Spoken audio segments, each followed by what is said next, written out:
Cicak-cicak di dinding diam-diam merayap, datang seekor nyamuk, hap lalu ditangkap.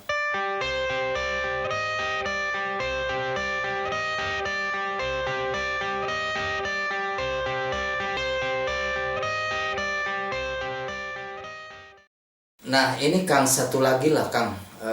Akang tahu kan lagu Cicak di Dinding?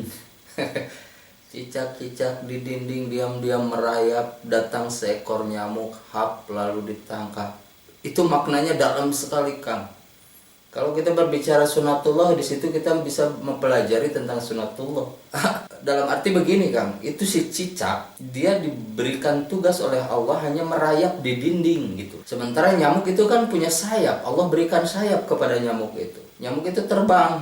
Sementara cicak, selama yang kita perhatikan, selama yang kita lihat, dia tidak pernah melompat gitu menangkap nyamuk itu, nggak pernah kan?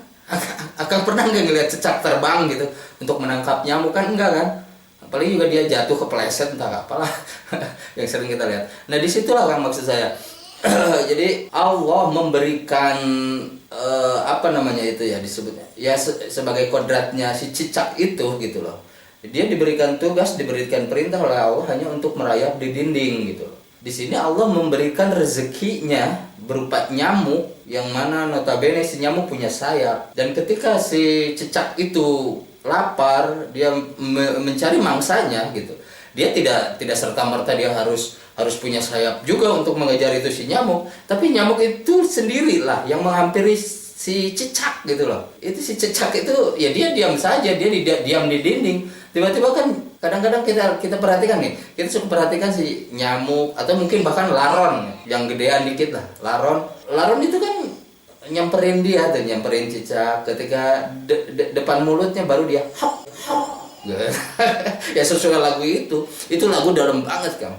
Itu buat saya itu lagu merupakan sebuah sunatullah kalau kita memaknainya dengan lebih mendalam lagi gitu. Di situ ada sunatullah yang tersirat di situ. Dan kita juga sebagai manusia hidup tidak perlu khawatir gitu, tidak perlu sesusah-susahnya kita, Allah nggak akan menyiksa kita gitu. Allah nggak akan membuat kita menderita, walaupun ya hidup kita kalau kita merasa susah ya Allah memang sedang menguji kita dengan kondisi itu gitu. Jadi kita nggak usah putus asa, apalagi ya sampai banyak sekali lah orang yang karena mungkin merasa tidak mampu, sebetulnya karena dia mungkin merasa dia tidak mampu untuk mengatasi kesulitan hidupnya, maka dia sampai bunuh diri gitu. Nauzubillahi min dzalika. Ya itulah tadilah kita coba cermati gitu lagu cicak-cicak di dinding itu, dan itu saya rasa kalau kita memahami itu, saya rasa nggak akan ada lagi orang yang bunuh diri.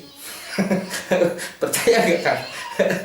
Coba saja akan pikirkan, itu cicak cuma nempel di dinding tapi makanannya nyamperin gitu. Nyamuk, laron atau serangga-serangga lain yang terbang gitu mendekati dia, langsung dia lahap begitu saja. Itu kan bukan dia sengaja melompat untuk menangkap itu nyamuk ataupun menangkap itu laron, tapi makanan-makanan itu sendiri yang menghampiri si cicak itu. Karena memang Allah mentakdirkan bahwa nyamuk, laron ataupun serangga-serangga lainnya itu sebagai makanannya cicak. Jadi jangan khawatir gitu terhadap rezeki, terhadap apapun itu dalam kehidupan kita nggak usah khawatir gitu. Karena banyak orang yang kalau kita lihat kayak dia yang paling susah lah kasarnya begitu.